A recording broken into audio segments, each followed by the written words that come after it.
안녕하세요, 남스타입니다.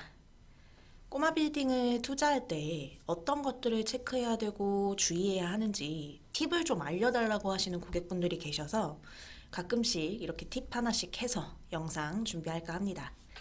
오늘은 지구 단위계 구역 안에 있는 건물을 매입할 때 주의해야 할 점에 대해서 좀 얘기를 해볼게요. 서울도 곳곳에 낙후된 곳이 많아지고 하다 보니까 구도심 내에 이런 재정비들이 상당히 많이 진행되고 있죠. 그래서 보시면 곳곳에 이렇게 지구 단위계 구역으로 묶인 곳들이 굉장히 많습니다. 이제 꼬마 빌딩 알아보시다 보면 여러 군데서 건물 소개 받으시잖아요. 그러면 건물 자료 받아보면 보통 토지 이용 계획원도 같이 포함이 되어 있죠. 그러면 이렇게 지구 단위계 구역 내에 있는 건물들을 보시게 될 거예요.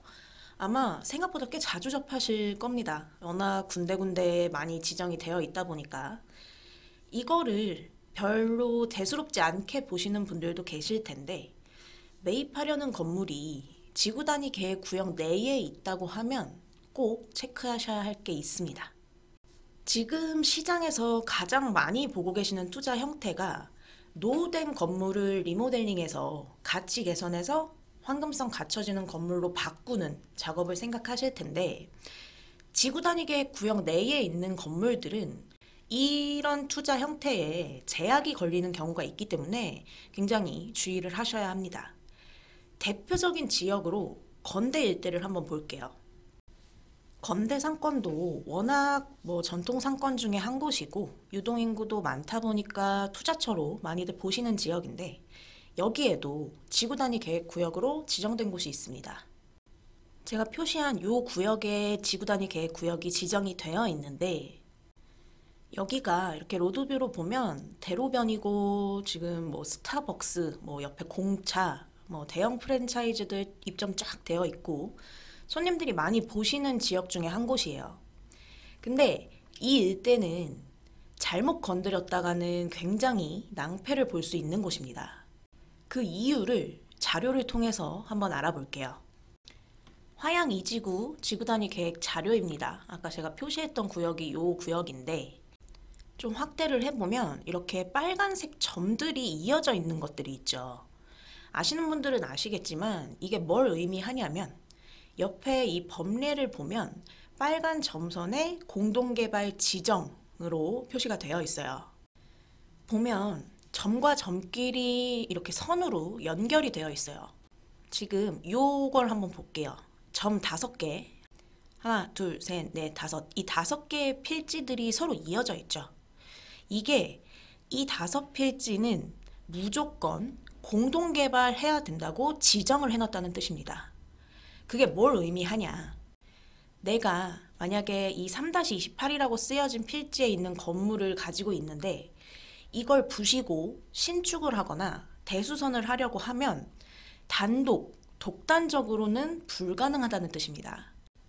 신축을 하려면 나머지 이 4필지, 같이 묶여있는 이 4필지, 그래서 총 5필지에 있는 모든 건물들을 다 부시고 하나의 건물로 신축을 해야 됩니다. 그러니까 쉽게 말해서 내가 이 한 필지를 단독으로 소유하고 있지만 크게 보면 이 5필지 내에 지분권자가 되는 거랑 똑같아지는 거예요. 내 맘대로 자유롭게 이 필지를 개발을 할 수가 없습니다. 그럼 지금 같은 시장에서 대수선하고 밸류업 시키는 데 있어서 제약이 상당히 많겠죠.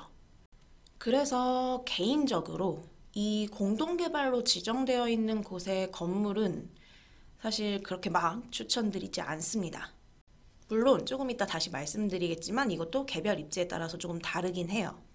근데 이 사항을 별거 아니라고 아무렇지도 않게 막 매매 성사시키는 중개사들도 있는데, 그러다가 진짜 큰일 나는 수가 있어요.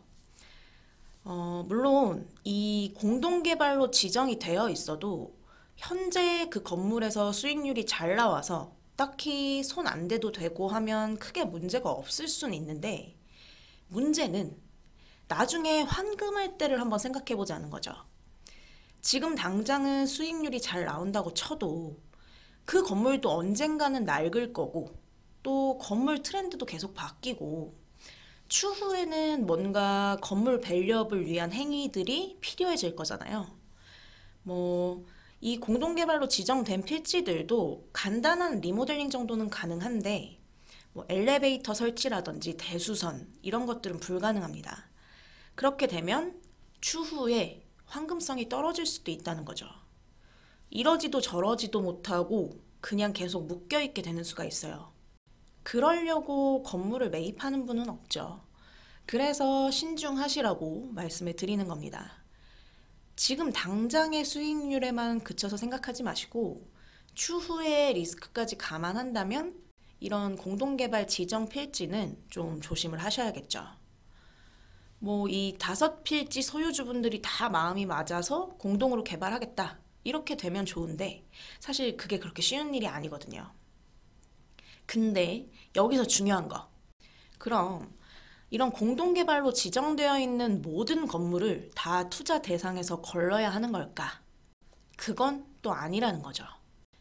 간단하게 외관 리모델링해서 수익률 높일 수 있는 규모가 그리 크지 않은 곳들은 또 입지에 따라서 컨택하실 만한 곳도 있어요.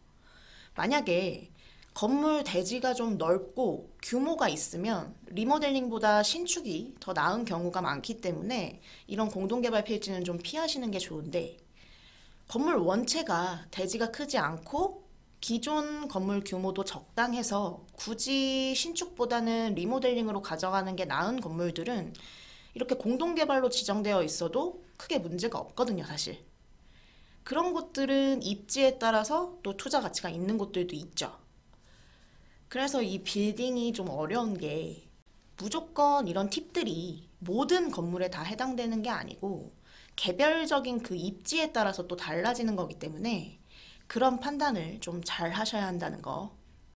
그리고 이 공동개발 지정 필지랑 비슷하게 생겼는데 밑에 보시면 이렇게 비워져 있는 빨간색 원으로 연결된 공동개발 권장 필지들이 또 있어요. 이거는 그렇게 크게 상관없습니다. 지정 필지는 말 그대로 지정된 거기 때문에 빼박인데 이 권장 필지는 말 그대로 권장이기 때문에 해도 되고 안 해도 되는 거거든요. 그래도 혹시 모르니까 내가 매입하려는 건물이 지구단위계 구역 내에 공동개발 권장 필지다 하면 관할구청에 신축, 대수선, 리모델링 이런 것들이 가능한 필지인지 꼭 확인하시는 게 좋겠죠.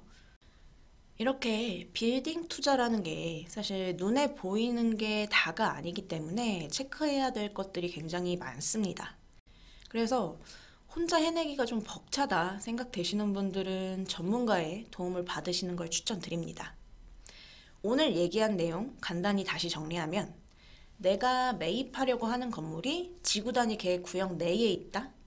그러면 공동개발, 권장개발, 지정 여부 꼭 확인하시고 구청의 신축, 대수선, 리모델링 같은 행위들이 가능한 필지인지 필히 확인하시면 되겠습니다. 기본 중에 기본이겠죠. 제 고객분들 모두 다 성공 투자하시는 그날을 위해서 또 열심히 좋은 정보 전달 드리겠습니다. 빌딩 관련 문의는 문자 주시면 연락드리겠습니다. 오늘 영상은 여기까지 하도록 하겠습니다. 구독, 좋아요 많이 많이 눌러주시면 감사하겠습니다. 남스타였습니다. 감사합니다.